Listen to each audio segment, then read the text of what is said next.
Welcome to the Broken Pie Chart Podcast, episode 215. I'm your host, Derek Moore, and back once again is my other semi-permanent co-host, ZEGA's own Mike Puck. Mike, how you doing today? Doing great, Derek. Thanks for having me back on. It's been a little bit of a volatile market, so there's a lot to talk about. I know, it's sort of interesting. I mean, there is a lot to talk about, and I think one of the first things we got to talk about the Fed, and is the Fed really broke? But let's do that after we just talk about, you look at the year-to-date performance of different stuff. And what do I mean by stuff? I mean like large growth, Europe, developed markets, S&P 500, Japan, small value. I think this is one of the reasons why it's really difficult for retail investors, and retail investors just means, the non-professionals, to try and say, okay, at the beginning of the year, like Mike, if the beginning of the year, if somebody would have said, okay, I'm not saying you're telling them to invest this way, but Mike, you probably wouldn't have said, yeah, big tech is going to lead in Q1, right? Yeah, absolutely. I would have said the opposite. And in conversation with advisors around the country, I would say they were really leaning towards small cap value. I had a lot of conversations around, I'm concerned about the large cap markets, especially tech. Are we going to be in some type of tech bubble? I know I've heard you and Jay talk in the past about technology and kind of what's happening. Is this like a .com scenario, which it certainly doesn't feel like that now. But a lot of value conversations, a lot of small cap conversations, and those areas aren't doing particularly well. And you're looking at large cap growth and tech specifically, and it's kind of leading the way. I mean, you look at this. Let me just put some perspective in this for the listeners. Large growth. So large growth, by the way, would be your Apples, your Microsofts, NVIDIAs, those types of companies. And Mike, last week, I know you listened to that episode. Jay and I were mentioning how I think there's 5 or 6 stocks that if you took away their year-to-date performance, the index would be flat. But large growth was up almost 14.5%.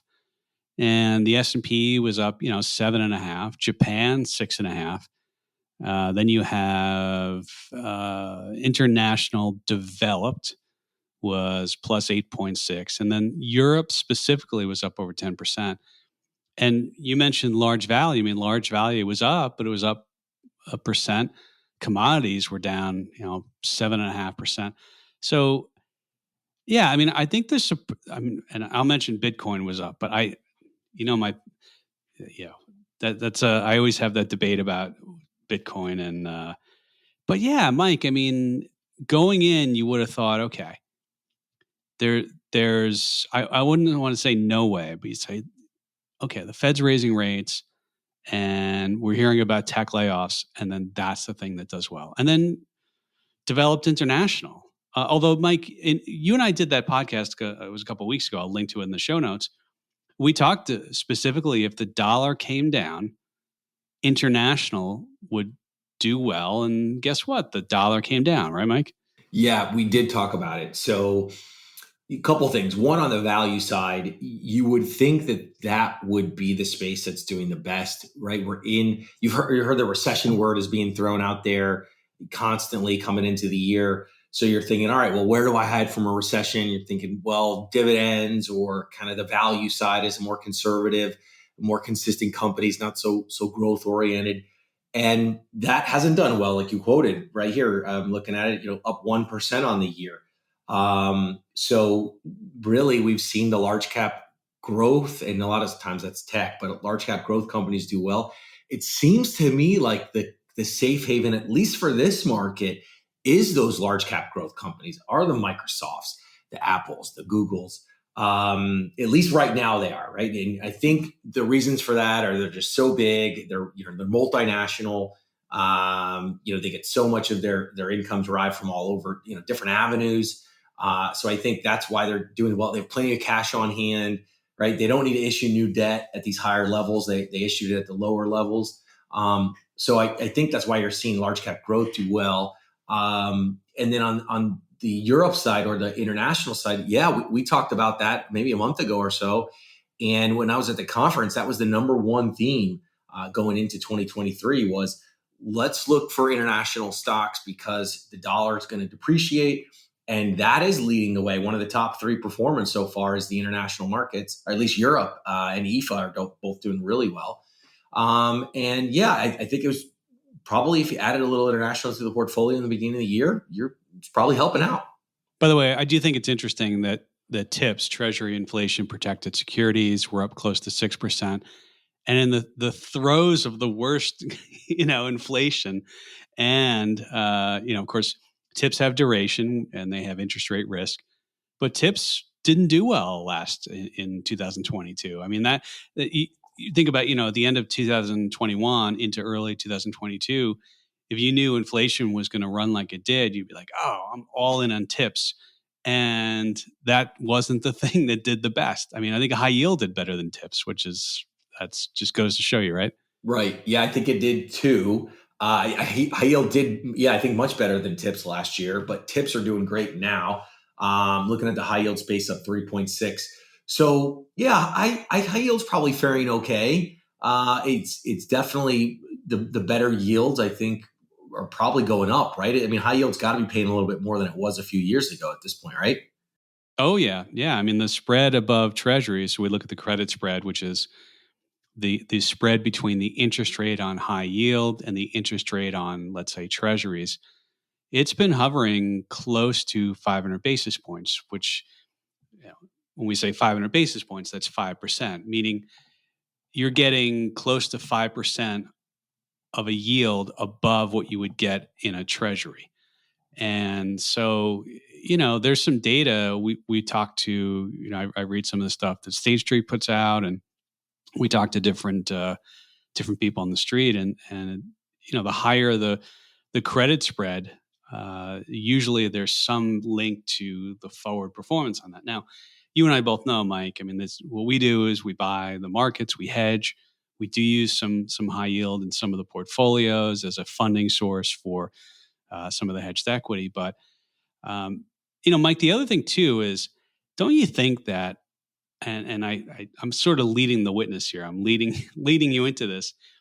But I saw some data, and this is from State Street, and it's the idea that so many companies, when interest rates were still low, they actually either refinanced their debt, and when you refinance debt, it means you put out new bonds to pay down the old bonds and retire those, or they just they haven't been there's not a lot of stuff that's maturing. So, Mike, we looked at 23, 24, and you're looking at the same thing. I mean, I would say there's not a lot of bonds, high yield bonds that are coming due, and that means that companies don't have to worry about refinancing it into a higher yield. But Mike, I know you're looking at this too, and it's kind of striking how little high yield is coming due at this point, right? Yeah. Yeah. I think one of the big concerns with rising rates, right, is the companies that are riskier, that have to issue debt at higher rates, they're going to have to reissue debt at these new higher rates, right? So now it's, before their debt was maybe 4%, 5% coupons to the holders, and now maybe they have to issue 10 or 12%. But yeah, if you're looking at this chart, and for the viewers that can't see it, right, is we're looking at how much debt needs to be reissued. And it's very low for the low quality companies, or even lower for the mid tier, and then the triple B bond or better, it's low as well. So there's not a lot of debt over the next 2 years that needs to be issued. I think with low interest rates and for how long they were low, that was a great opportunity for clients to issue debt. Right, if you're a business owner and you can issue some bonds and have low payments to your bondholders, well, why not do it? Right, interest rates are so low.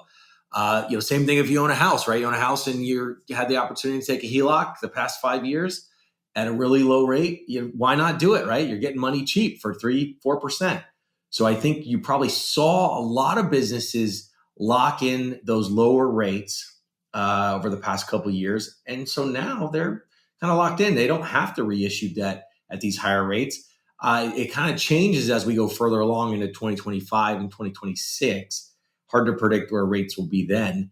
But you may, if there's, maybe they're thinking if there's rate cuts, they're okay issuing debt at that point. But next 2 years, you don't have a lot of debt being reissued, and that's going to help companies a lot. I'll take a look at Netflix and why Netflix. It's one that I picked, and it's easy for me to take a look and see the list of the interest rate on their debt. And at the end of 2022, December 31st, of course, you can see this in their 10Ks, their annual reports.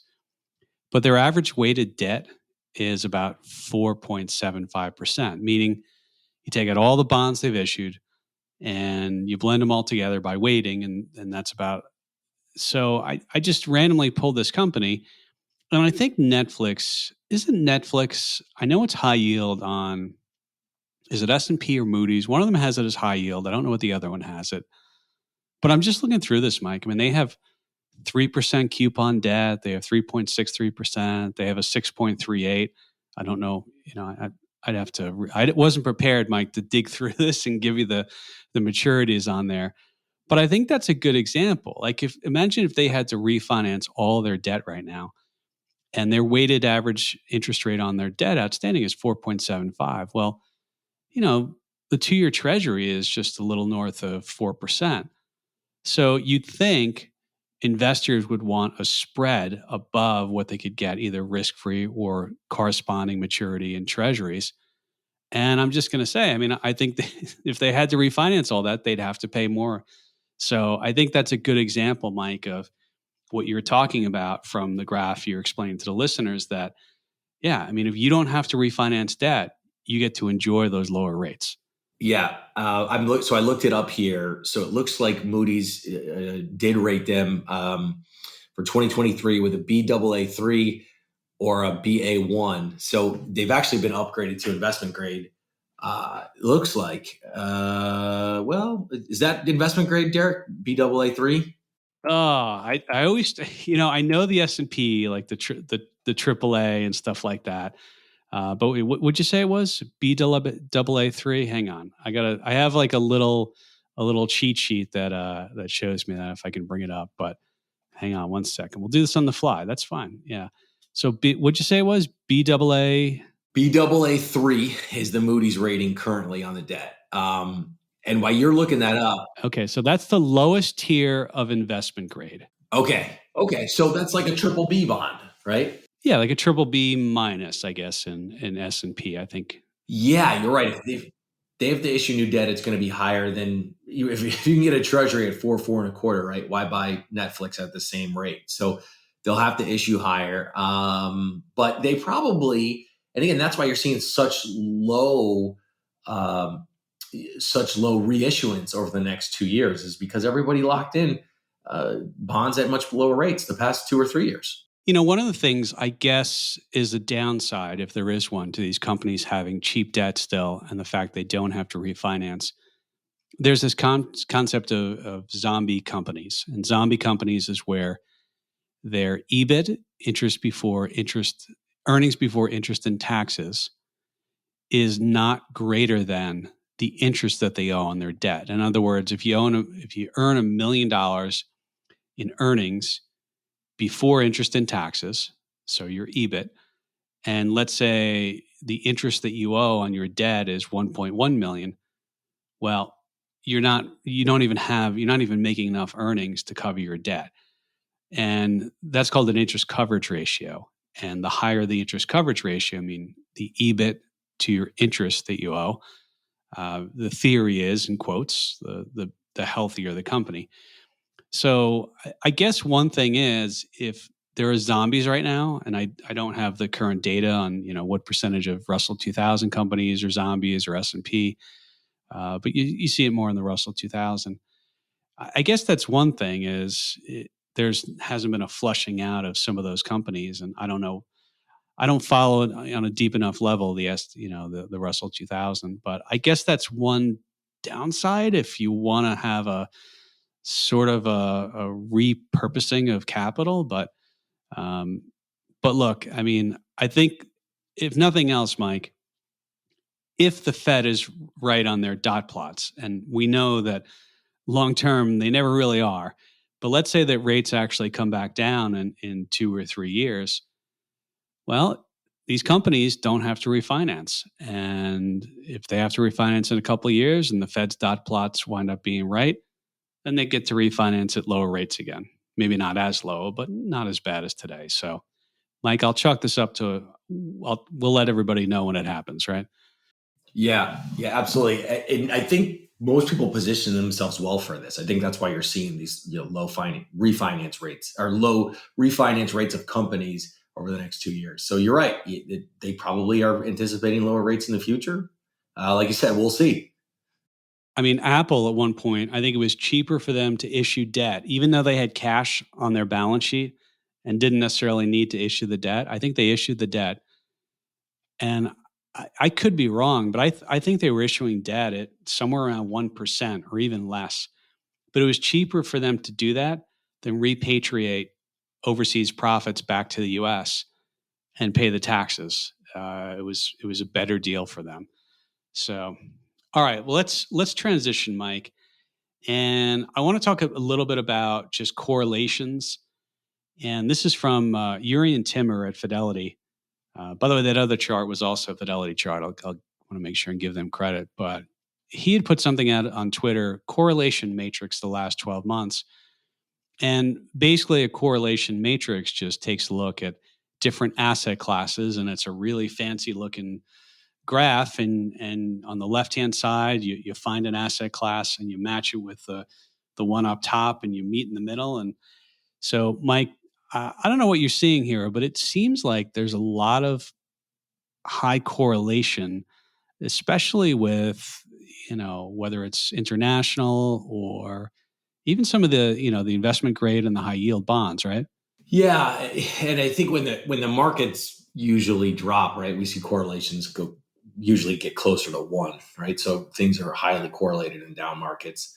Um, if you're breaking down the market and breaking down this chart, right? You have the S&P, which obviously is a one, and then you kind of look down here, and if you're looking at Europe and EFA, you're at 0.9, Japan's at zero point 0.9, high yield corporates at 0.93. So yeah, there's a high correlation between a lot of this. Gold is really a non-correlator, but and gold's done okay this year, I believe, compared to the market. Let me look up. It's broken out a little bit of late, right? Yeah. So yeah, gold's up. Yeah, 7%, 9% on the year actually. So yeah, gold's actually done quite well, beating the market so far year to date.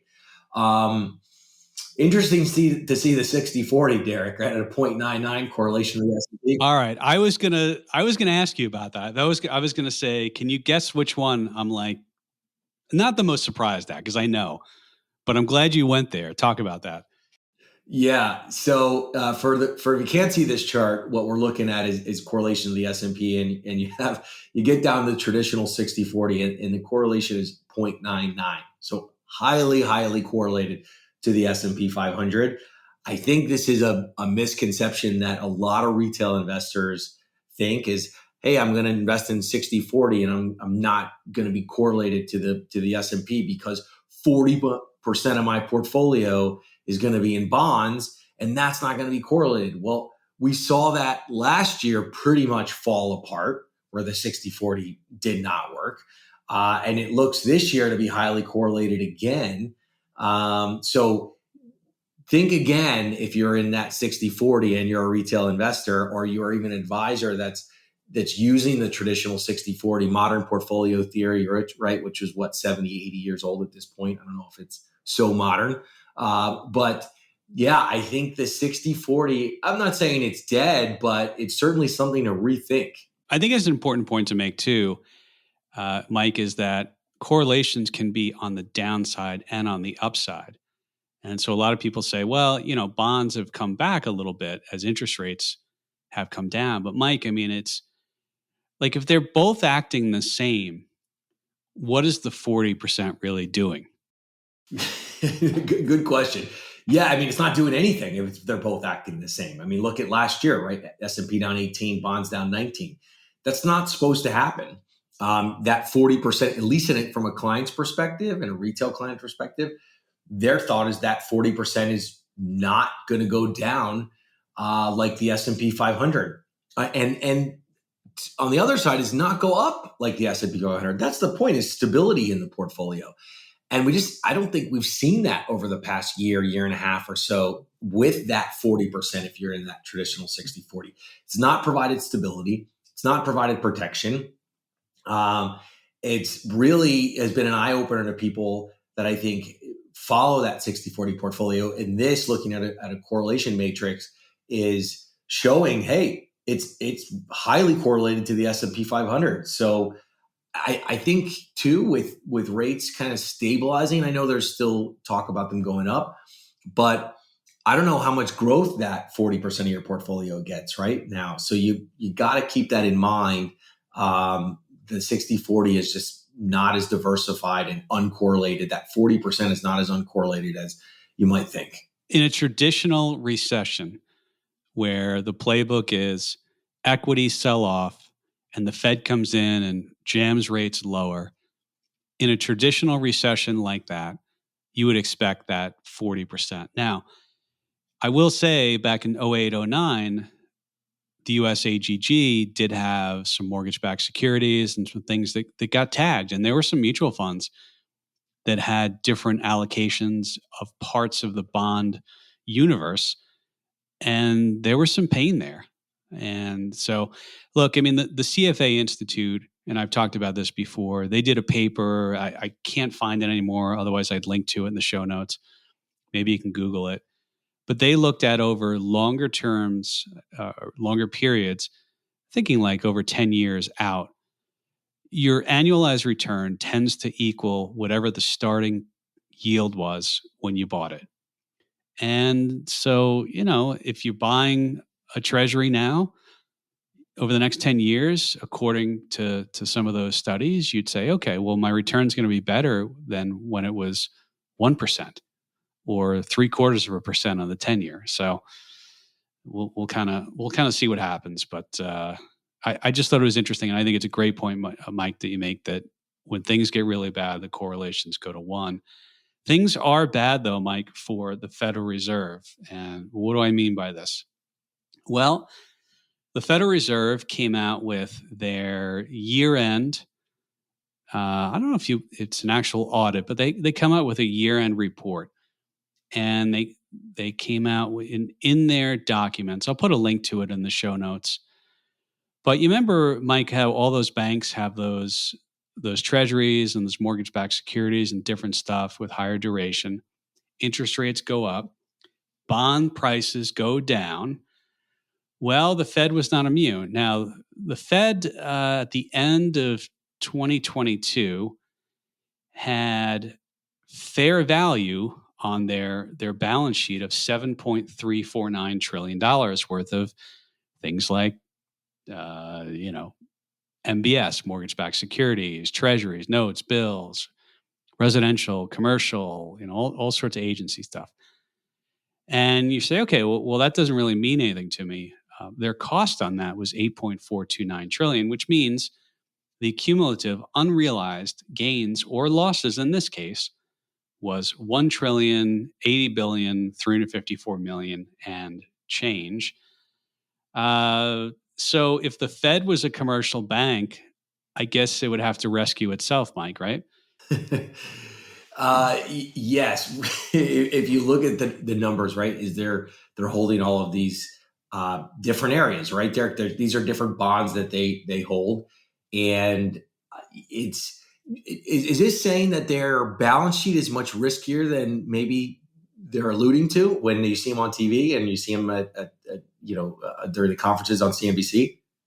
Well, I mean, the second part is where I get into what this actually may mean. But anytime you have duration, and I think, this goes back to your point about sometimes it's really frustrating for not only advisors, but of course, and retail clients, an understanding of the risk in bonds. And when you have bonds which have duration just means, that's a fancy word, and it's actually a calculation to say, okay, what's the time to maturity?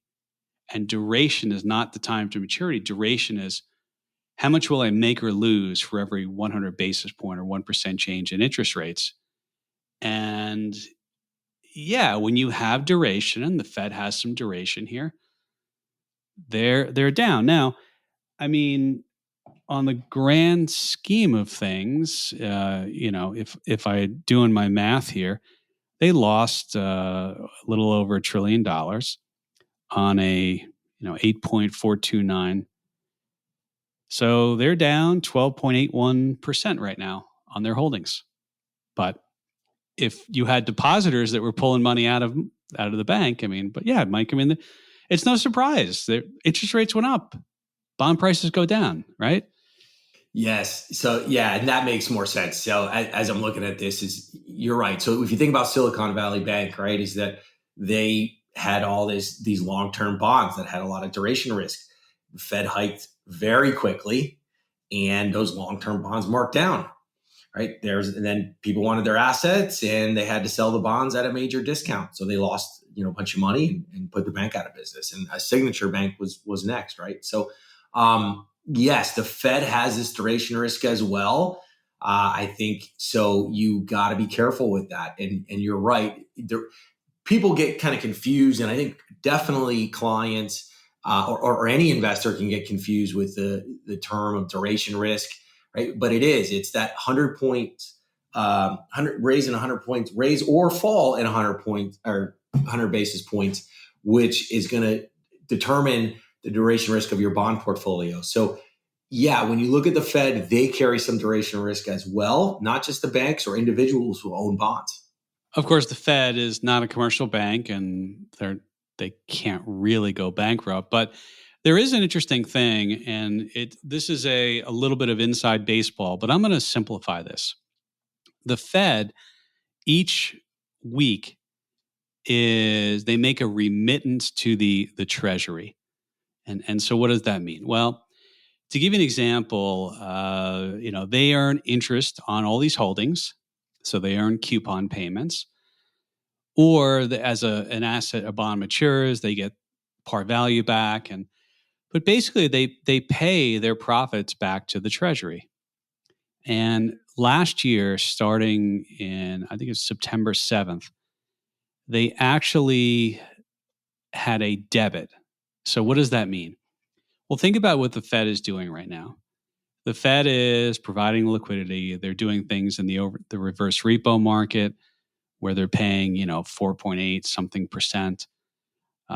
They are doing excess assets that the banks park at the Fed. They're paying north of 4.5% on those right now. But these losses happen because the bonds that they're holding have lower coupon payments. So let's just think about this.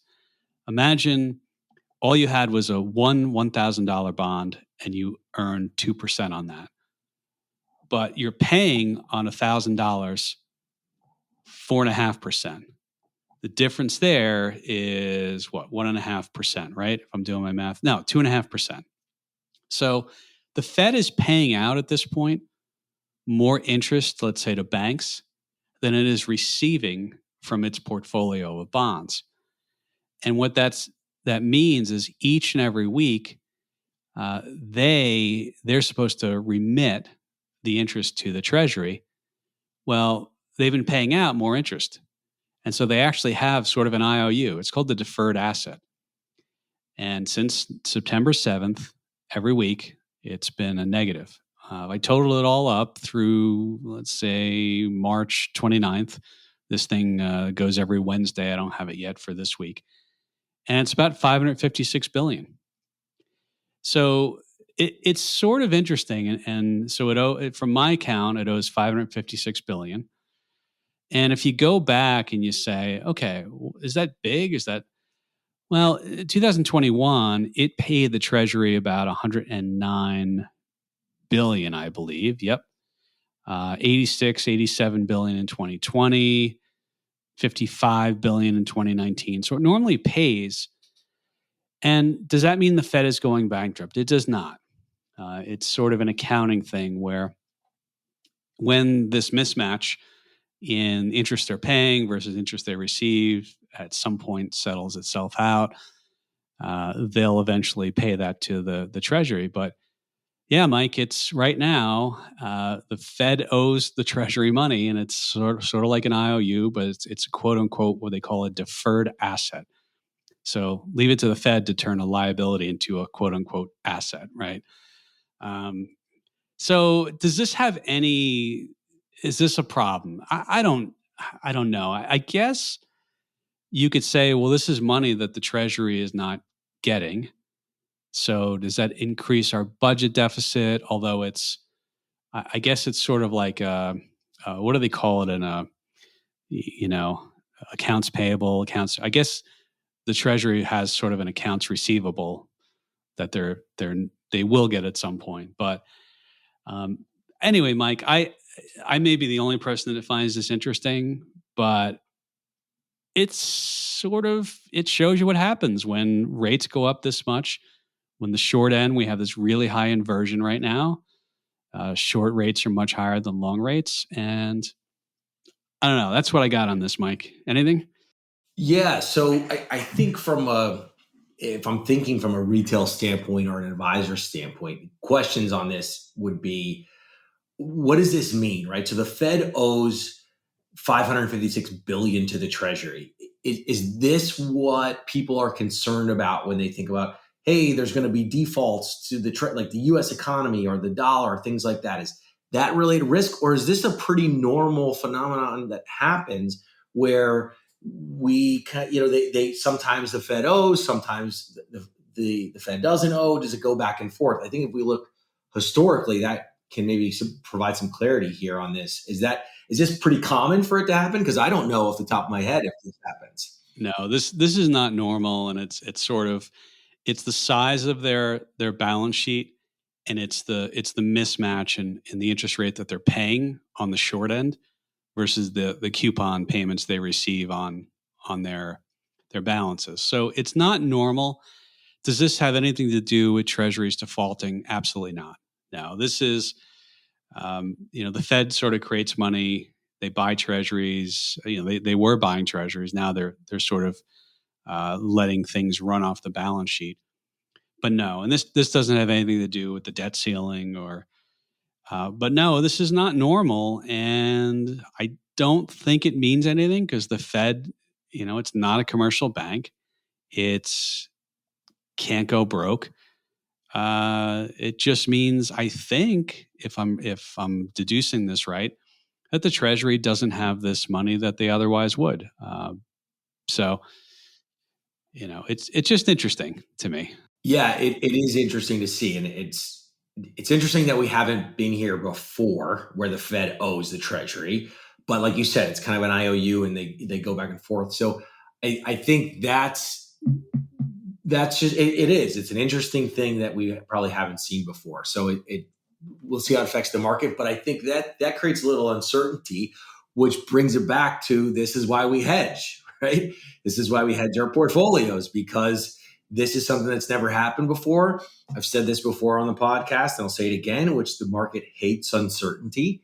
So when you have something that maybe hasn't happened before, then there can be some volatility in the market. And this is why we hedge at ZEGA, right? So I think this is just another example of why having hedges in your portfolio or some type of downside protection is important. Yeah, I'll also say I'm going to link to, there's a Brookings Institute article on this that really gets into it, and I think sort of should assuage the any sort of big fears about hearing this. I'll also tell you, Mike, this is one of those things, people should stay off the internet sometimes, because I've seen stories talking about this as a huge problem. And same type of stories I saw on the overnight reverse repo market usage by the Fed. Like somebody put out that people are borrowing from the Fed to short AMC. Like it's really easy to put junk out about stuff like this. So I'll link to the Brookings Institute thing, and I mean, I think we'll kind of move on from here. But anyway, it's just interesting. It's never happened before. Like, do you think the debt ceiling? Like, when do we start hearing more stuff about the debt ceiling volatility coming, or the danger of the debt ceiling volatility on CNBC. Like, don't you feel like they've been missing that? I don't know. Yeah, they haven't talked about it yet, but being in the industry now for as long as I have, and you've been in longer than I have, but right, that's it's always something. What's the headline news of the day, right? And we'll see soon. We're going to most likely see that they're talking about the debt ceiling and how it needs to be raised, and people aren't going to get paid on time. And then right, they always talk about parks and recreation workers aren't going to get paid, or it's some the government employees, things like that, unless we raise the debt ceiling. So that will be headline news, just like it always is, right? And I think that is not something to be worried about, but it does concern people, and it's always shocking to hear that we need to raise the debt ceiling, and then the Democrats use it as a tool, or the Republicans use it as a tool. So we should hear about that soon, right? Oh yeah, you're going to hear a lot of scary stuff about it too. I will say that when I look at federal government tax receipts, and those come in quarterly. The last quarter was Q4, and they basically take the Q4 amount that came in. So this is like taxes that are coming into the Treasury. So things that are either withholding or people paying quarterlies or whatever. On an annualized rate, it was about 3.2 trillion. I'll also tell you, in the last 2 years, I think tax receipts are up something like 40%. Or 25%. I'd have to double check it. I talked about it on a podcast. My point of bringing this up, Mike, is let's say we use this annualized rate of $3.2 trillion. Like, even if we don't have a debt ceiling deal, you could prioritize where this money that comes into the Treasury goes. And it's true, you can issue more debt because it would exceed the ceiling. It's not like they're going to go bankrupt and they're not going to pay the Treasury interest and things like that. So I don't know. I mean, my sense is that each side could sort of dig in, because if one side like, let's say I think you need 60 votes in the Senate to pass it, and I think in the House it's just a simple majority. But you may have, this is their opportunity to try and get something, and get something means something in a bill that pleases one side versus the other, and they both do it. When Republicans had the White House, Democrats squeezed them a little bit, and vice versa. So I don't know, but I think you're going to start seeing it, and the closer you get, and the politicians aren't going to help, because they're going to start putting out stuff that's doomsday and everything. But it's a little bit of game theory. Remember game theory in economics, Mike? It's, who has the stronger hand, right? You don't remember that? From my college economics classes. Yeah, it's a tool, right? They use it and we need a raise for this reason or that reason. Republicans, Democrats, doesn't matter who's in power, right? They always argue over raising the debt ceiling, and somebody's right, somebody's wrong. And we end up raising it. I mean, I think that happens every time. I mean, it has happened every time, right? Where they always come to an agreement at some point. Another reason, and you said this earlier today, another reason why you turn off CNBC and you stop watching the talking heads. And that's coming from a firm who has a talking head on CNBC sometimes, right? We're even on CNBC sometimes, but the terror or the market's going to crash, things like that always seems to get more people to tune in than, hey, this is a nothing burger and the debt ceiling will be raised and everything will be fine. So if they said that, nobody would watch the news. So there's an inverse relationship, Mike, and I'll send you the chart of the market turmoil. So the worse the market does, the better CNBC's ratings are. Somebody had put out a graph of this one time, and that when there's blood in the streets, the eyeballs are there. The ratings go up. So more red on the screen, the better. All right, Mike, thinking about switching to screens, and do you have any recommendations for the audience? Jay, I think Jay last week gave Ted Lasso. Maybe you gave Ted Lasso a couple weeks ago. which is kind of an obvious one, right? But you have anything for us, Mike, this week? Yeah, Ted Lasso, it was an obvious one. Great show, lighthearted, always fun to watch. But this week, which I haven't seen, I'm probably going to watch it this weekend, but I've just seen the Rotten Tomato views. So Super Mario Bros. is out. I think Chris Pratt's the main guy there, and it's Rotten Tomatoes was 98% by the viewers. So that's going to be on my to-do list this weekend. I will definitely watch Super Mario Bros. I think it looks great. Is that like tomorrow? We're recording this on Thursday before the holiday weekend. But is that a Friday afternoon holiday weekend type viewing, or you wait and go like Saturday or Sunday? That'll be a Friday night. I think for us, that'll be a Friday night. Yeah, it'll be a great Friday night. I know there's been good reviews on it, and I think there was a little controversy too on this. But there's some big names in it, and looks pretty good. All right, I watched something on Amazon Prime, and it was Daisy Jones and the Six. So I swear, I mean, I afterwards I looked it up, and I think it's loosely. It's not based on Fleetwood Mac, but it's got a Fleetwood Mac vibe, and it's sort of a band in the early 70s. And the format is, if you remember Behind the Music on VH1, where they're interviewing the band members and then they sort of cut back and show footage. But I thought it was really good, and it's not going to be back again. So it's like one and done. That's the story. I think it was 8 or 10 episodes.